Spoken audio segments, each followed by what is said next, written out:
अब डीएनए में हम जो अगली खबर दिखाने वाले हैं वो आपको झकझोर कर रख देगी। कोलकाता के एक लॉ कॉलेज में एक लॉ स्टूडेंट के साथ उसी के कलीग्स ने गैंगरेप किया। सोचिए, जहां कानून की क्लास चलती है वहीं कानून की धज्जियां उड़ा दी गई। घंटों तक वो युवती चीखती चिल्लाती रही और किसी ने उसकी चीख तक नहीं सुनी। उस बेटी ने आखिरकार खुद हिम्मत जुटाई और पुलिस को अपनी आप बीती सुनाई। पीड़िता ने पुलिस को जो कंप्लेंट कॉपी दी है, आज हम आपको वो दिखाएंगे। उसमें जो लिखा है आपको एक एक करके मैं बताऊंगा भी, लेकिन सबसे पहले आपको हम बताते हैं कि पूरी घटना थी क्या।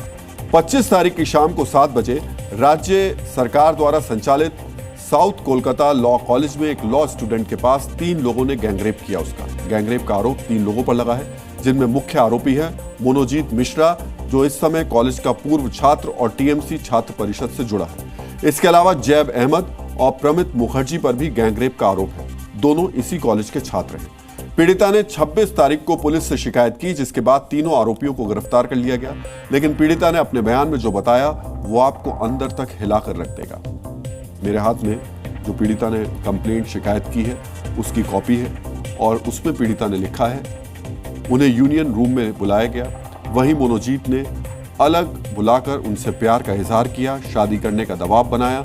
उसके बाद जब सारे बच्चे निकल रहे थे तब मनोजीत ने उन्हें रुकने को कहा और फिर यूनियन रूम का दरवाजा बंद कर लिया गया। इसके बाद पीड़िता पर हॉकी स्टिक से वार किया गया। फिर मनोजीत ने जबरदस्ती शारीरिक संबंध बनाए और उन्हें वहीं छोड़ दिया। ये सब 10:50 तक चला। पीड़िता को धमकी दी गई कि अगर इसके बारे में कुछ भी बताया गया तो उनके माता पिता को वो मार देगा। पीड़िता ने इस कंप्लेंट में 2 और आरोपियों का जिक्र करते हुए कहा कि जब इन दोनों से मदद मांगी तो उन्होंने मना कर दिया। पीड़िता ने बताया कि जब वो बाहर जाने की कोशिश कर रही थी तो मेन गेट बंद था। बाकी दोनों आरोपी उन्हें जबरदस्ती गार्ड रूम ले गए और वहां फिर से बलात्कार किया। उन्होंने पहले से रिकॉर्ड किए गए वीडियो से ब्लैकमेल किया और धमकी दी कि अगर सहयोग नहीं किया तो वीडियो सार्वजनिक कर देंगे। पहले कॉलेज कैंपस के अंदर गैंगरेप किया और फिर परिवार के लोगों को जान से मारने की धमकी दी। इतनी हिम्मत आखिर इन लोगों में आती कहां से? इसका एक जवाब यह माना जा रहा है कि मुख्य आरोपी टीएमसी से जुड़ा हुआ है। मनोजीत मिश्रा का कॉलेज में दबदबा कितना है वो इस दीवार से लगाया जा सकता है। दीवार पर लिखा है मनोजीत दादा इज इन आवर हार्ट्स, मतलब मनोजीत दादा इनके दिल में बसते हैं।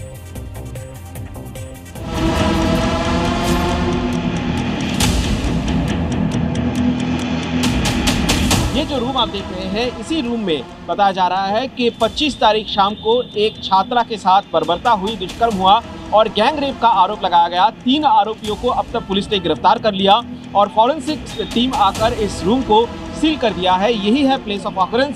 पुलिस की तरफ से जो बताया जा रहा है, उस पीड़िता को शाम के समय इस रूम में लाकर जबरदस्ती उसके साथ दुष्कर्म किया गया और तीनों आरोपियों को जब आज कोर्ट में पेश किया गया, तीनों को मंगलवार तक पुलिस कस्टडी में भेजा गया। इस घटना के बाद से फिर एक बार कोलकाता में महिलाओं की सुरक्षा को लेकर सवाल खड़े हो रहे हैं कि एक शिक्षा प्रतिष्ठान में शाम के समय कैसे महिला के साथ दुष्कर्म किया गया। अभी कॉलेज की जो एक सिक्योरिटी अरेंजमेंट रहता है, सीसीटीवी कैमरा भी लगे रहते हैं, लेकिन यहाँ पर हमें कुछ भी नजर नहीं आ रहा है। यहां एक सवाल यह भी उठता है कि पीड़िता के साथ घंटों आरोपी बलात्कार करते रहे और वहां किसी ने उसकी चीख पुकार नहीं सुनी। जिस कमरे में यह सब हो रहा था वहां से मेन गेट पास में ही है। क्या वहां कोई गार्ड मौजूद नहीं था? जिस वक्त इस वारदात को अंजाम दिया गया, क्या उस वक्त कॉलेज में कोई सिक्योरिटी, कोई एडमिन, कोई स्टाफ मौजूद नहीं था जो पीड़िता की चीख पुकार को सुन पाता?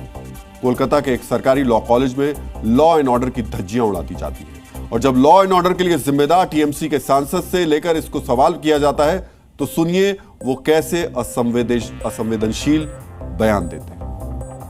কিন্তু একজন বন্ধু যদি বান্ধবীকে রেপ করে তাহলে সেখানে নিরাপত্তা কি করে দেবে বলুন তো আমাকে? কলেজের ভেতরে যদি করে সেখানে পুলিশ থাকবে কলেজে?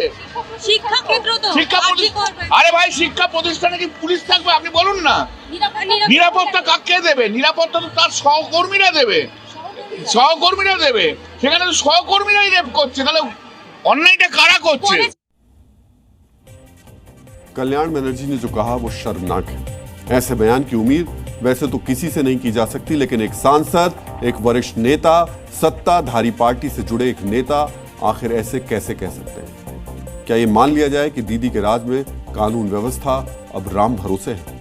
क्योंकि पहले एक सरकारी अस्पताल में डॉक्टर बिटिया का रेप करके उसका मर्डर कर दिया जाता है और अब एक सरकारी लॉ कॉलेज में एक लॉ स्टूडेंट के साथ सत्ताधारी पार्टी से जुड़े शख्स ने गैंगरेप की वारदात को अंजाम दिया। जी न्यूज।